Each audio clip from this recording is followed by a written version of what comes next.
Okay, guys. I'm an idiot. I'm a total bloody idiot, and have no right to tell anybody what to do on a chessboard based on the performance I gave in this game.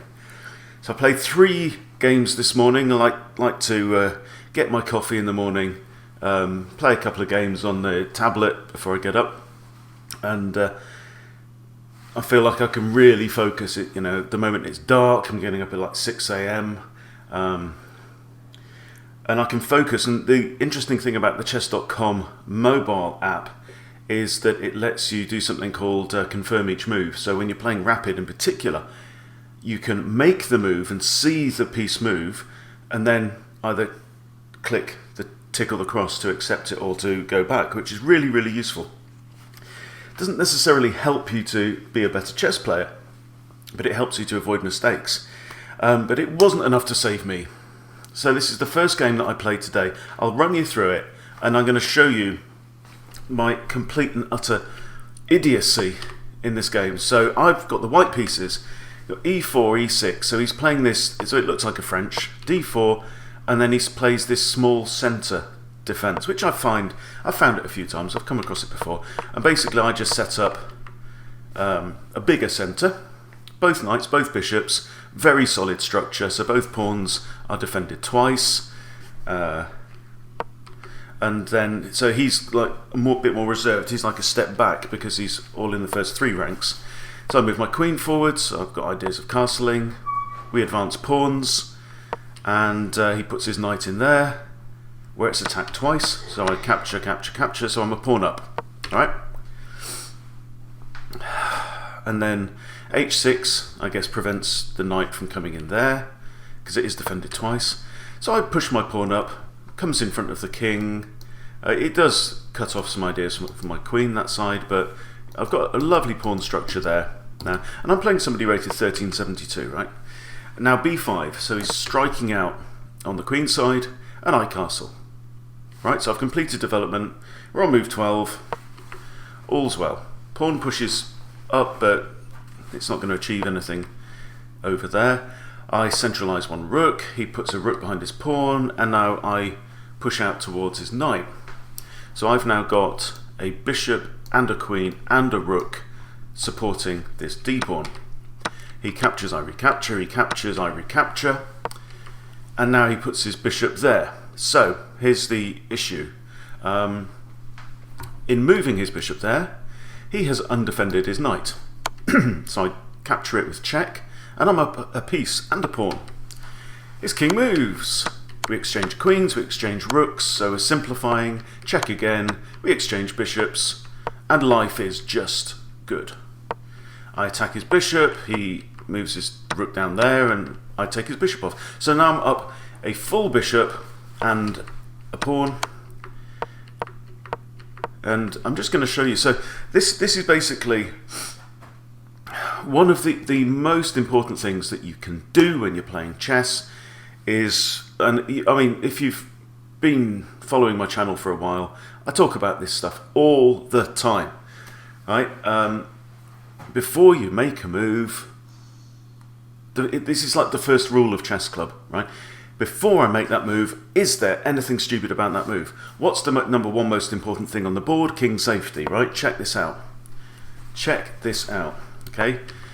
So now I've got, look at this. These pieces are all now secure, all, defending each other, no problems there. And my opponent shows good tenacity. This was actually a mistake. I meant to go to e7. I inadvertently moved the rook to e8.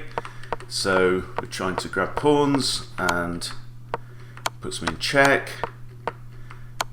And so I grab a pawn with check. So this is a game you really can't lose. So now simply all I need to do is swap off his rook and then convert my c-pawn, and the game is simply won. So I am being very careful to bear in mind here king safety. Obviously at this point, if his rook was able to go to there, that would be checkmate, so I'm watching out for this. sop off this pawn. I know that he can't mate me with this, so I'm still a full pawn up, and I've got a bishop that I can use to just finish off the game. Start running with my c-pawn, right? What can possibly go wrong? Now, before you make a move, right, what you should do is you should pick up the piece and go, okay, if I put that there, is there anything really bloody stupid about this move, right? Could this be a losing move? Look how far ahead I am, right? His rook's all the way over there. I've got a pawn that can dash to the line. I've got this pawn that's nearly nearly promoted. I've got a bishop in the middle of the board. What can possibly go wrong? Okay, can you see what can possibly go wrong? That's right. Rook to h7 is checkmate. Okay, simple as that. Okay, and that's what he played. It's the classic checkmate, right? It's one of the simplest, the most common checkmating patterns. When you've got the kings in opposition, you've got a king pinned to the side of the board. You put a major piece on that same rank or file that the king's on, and it's checkmate because the king cannot penetrate this force field, right? Complete simple checkmate. I absolutely blew it like an utter twonk. So yeah, feel free to unsubscribe from my channel and pay no further attention to anything I have to say about chess, because I can't even remember the first bloody rule of Chess Club, which is don't do anything completely bloody stupid.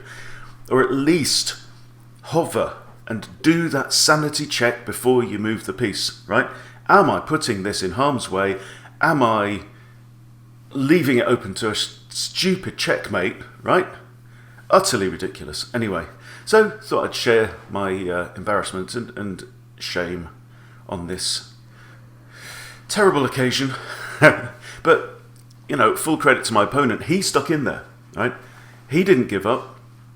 So there is a positive lesson in this, that let your, you know, even when you think your opponent's in a completely winning situation and he just has the free will all the way over the finish line, just hang around, because he may do something completely bloody stupid. All right. Thanks for watching. See you later.